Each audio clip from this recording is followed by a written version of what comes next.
Esta es la década de la eterna infancia, durante la cual se transmitieron los animes que verían posteriores generaciones, obras que se retransmitían en los 80 y en los 90. Estos son los eternos animes clásicos que compartieron varias culturas y rompieron brechas generacionales. Emergiendo como naves que trazaban el universo, el género de las óperas espaciales imponían gracias al esplendor del maestro Leiji Matsumoto, que imprimió su propia visión plasmado en historias que obligaban a la humanidad a afrontar su destino sumergiéndose en el inmenso espacio exterior, dando un enorme impulso a este género. Battleship Yamato, basado en un sentimiento japonés de uno de sus más grandes símbolos de la Segunda Guerra Mundial. El protagonista es el buque insignia acorazado Yamato, que transportaba la esperanza de la supervivencia humana, partiendo de una historia post-apocalíptica en medio de una larga guerra sin posibilidades, obligando a una cantidad de enfrentamientos mientras recorrían el universo. Lo más destacable de esta obra se encuentra en los capítulos finales, creando dos desenlaces en paralelo, referenciando a otras culturas que se niegan a morir junto a su planeta. Tiende a volverse un poco melodramática, pero saben salir de ese bache.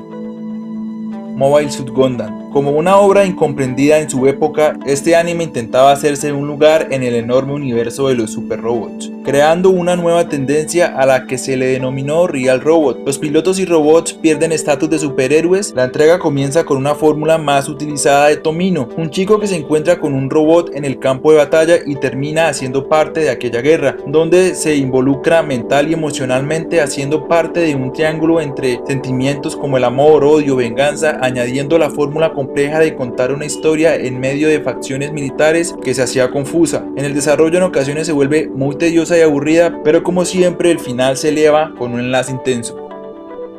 Space Pirate Captain Harlock. Como es habitual en las obras de Leiji Matsumoto, la premisa comienza finalizando algún siglo remoto de algún futuro distópico, enriqueciendo la trama con mitología antigua y una enigmática raza de seres que colonizaban a lo largo del universo, enfatizando al protagonista como un clásico superhéroe de arte visual muy refinado y estilizado, rasgos que el autor solo utilizaba en estos casos especiales. La atmósfera de esta serie es acompañada de las clásicas melancólicas y estremecedoras bandas sonoras de estas obras, que le dan un aire muy nostálgico.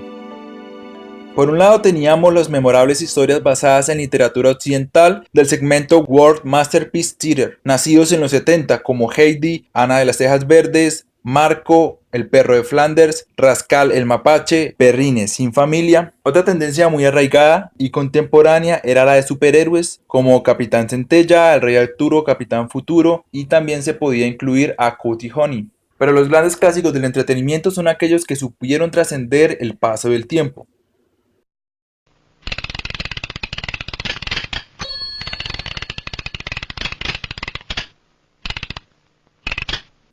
Lupin o Lupin III. Comienzan las infinitas aventuras de Lupin, famoso heredero de una dinastía de ladrones que siempre se las arregla para escapar de la escena del crimen, acompañado de enormes personajes, tramas políticas detectivescas, humor pintoresco y picaresco, en especial el toque que le daba a personajes como Fujiko, la eterna y problemática waifu del protagonista, propiciando una serie de eventos que harían de esta saga una de las más grandes clásicos del entretenimiento, con una gran cantidad de secuelas y entregas a lo largo de la historia.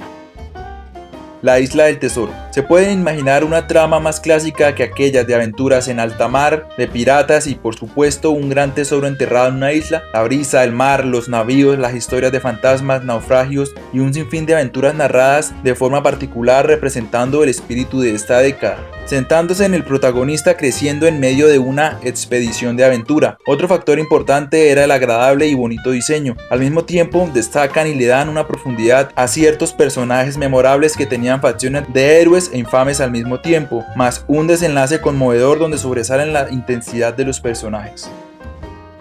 Remy es uno de los animes más hermosos que se pudieran ver, junto a situaciones tristes, crueles e inesperadas. Es capaz de mantener ese espíritu narrativo de crecimiento personal en función de los protagonistas, recorriendo hermosos y difíciles parajes cargados de emociones de melancolía y al mismo tiempo muy satisfactorios, dejando por el camino una gama de personajes memorables, conduciendo al protagonista a reunirse con su nueva familia. Es asombroso ver este tipo de historias inspiradoras, dando un golpe sobre la mesa en medio de tantos dramas occidentales extremadamente melodramáticos y crueles. Remy ofrece un perfecto equilibrio para este tipo de historias. Doraemon, un gigante clásico del entretenimiento, una fórmula magnífica para contar historias inverosímiles y al mismo tiempo increíblemente creativas, quizás el más grande clásico del entretenimiento de la animación japonesa. De forma ingeniosa presentan historias interesantes siguiendo el ritmo de la fórmula de crecimiento personal por el protagonista y de la magistral sabiduría y habilidades especiales de Doraemon, que se prestan para desarrollar una infinita cantidad de situaciones que se salen de control, una diversidad de problemas donde una vez más Cósmico encuentra una solución teniendo rasgos inspiradores, sentido del humor y rodeados con una aura muy humana que le convierten en uno de los clásicos más importantes de la animación a nivel mundial. Mazinger Z. Vale destacar la tendencia a volverse super en función de las mechas, dando paso a una gran cantidad de sagas de super robots, como Getter Robot, el Gladiador, Super Magneton, el Vengador, el Galáctico y en especial el icónico segmento del Festival de los Robots. Mazinger Z impulsó el toque bizarro sobre los personajes, en especial los villanos. Fue una historia innovadora, uno de los grandes impactos que llegó a Occidente. Mientras era normal en paralelo ver historias de superhéroes, Mazinger Z proponía un argumento muy interesante y atractivo en ese aire de monstruos mecánicos al estilo Dr. Frankenstein, con la usual fórmula de científicos que intervenían en la paz y conquista del planeta. Al mismo tiempo, un protagonista con facciones de héroe que pilotaba un robot gigante contra una gran cantidad de monstruos mecánicos, haciendo la fórmula del monstruo de la semana. Pero lo más impactante sin duda son las escenas subidas de tono, insinuantes e incluso oscuras de violencia entre los protagonistas, mezclada con algún otro sentido del humor fuera de lugar, algo que no se esperaba de una caricatura de época. Sin lugar a duda, un enorme clásico, gratamente recordado en Occidente como una de las mejores obras que llegó desde Japón. Candy Candy. Como es de costumbre este tipo de animes, la historia comienza en un lugar para niños huérfanos. Candy resulta ser un anime muy largo, dividido en diferentes arcos. Básicamente se enfoca en el drama, los sentimientos y los cambios que sufrió la protagonista en primera instancia al abandonar el hogar de Pony. Lo que parecía una luz siempre terminaba convirtiéndose en un drama muy amargo, incluso con situaciones devastadoras. Seguía cambiando locación una y otra vez, encontrando muy buenas amistades y personajes en medio de entornos dramáticos, injusticias y situaciones adversas. Uno de los factores más determinantes de esta serie eran los increíbles picos de intriga y los misterios que se irían resolviendo al avanzar la serie, mientras sucedían eventos inesperados, y quizás lo que menos le favoreció fue el excesivo melodrama. A pesar de las pérdidas que sufre durante toda la serie, el final resulta ser muy apropiado y al mismo tiempo increíblemente melancólico, dejando algunas vértices abiertas a interpretaciones personales. Galaxy Express. Los singulares diseños de Neji Matsumoto, en especial los femeninos, con rasgos casi melancólicos y al mismo tiempo algo enigmáticos. Por otro lado, están algunos diseños masculinos que podían llegar a ser deformes y desagradables. Es impactante la forma surrealista en la que se plantean expresos de trenes que viajan alrededor del universo, ofreciendo inverosímiles aventuras, explorando una gran combinatoria de mundos distópicos en una de muchas realidades posibles, esperando por destinos maravillosos y reales, peligrosos y espeluznantes. Incluso se podía definir algunas facciones sociales políticas entre humanos, cyborg y otra clase de entes.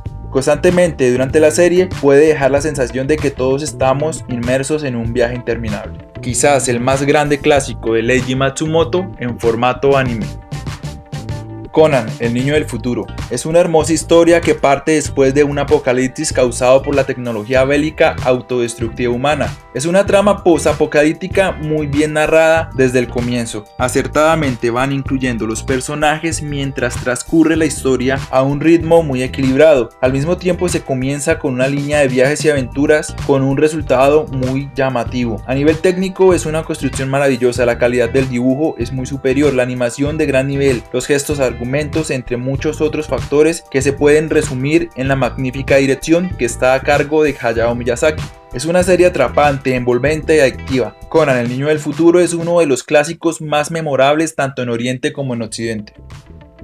La Rosa de Versalles. Es uno de los animes más importantes y considerados como el mejor shoujo de la historia. Desde el primer instante, La Rosa de Versalles se presenta intrigante, interesante, adornada con un majestuoso opening, diseño refinado, elegante y encantador. La banda sonora que acompañaba a la magistral narrativa que hacía potenciar de forma superlativa esta emocionante obra. La determinación y la personalidad impecable de la protagonista, rodeada de increíbles personajes en un primer círculo y en un segundo círculo atando a personajes que permitían insertar insertarse en una historia real, característica que la hacían aún más robusta en un ambiente que se desarrollaba en una Francia anterior a la Revolución, entrelazando una historia intensa con diferentes vértices y apéndices. Otro pilar era la narrativa, que incluían los personajes, la puesta en escena de los protagonistas, envolviendo a los personajes y la historia en un gran remolino de emociones y sentimientos, mientras desembocaban en un hecho histórico que llevaba al final de ambas tramas, y la forma magistral como concluyen con un final narrado explicando las incógnitas que habían quedado en el aire, cerrando con broche de oro esta obra maestra.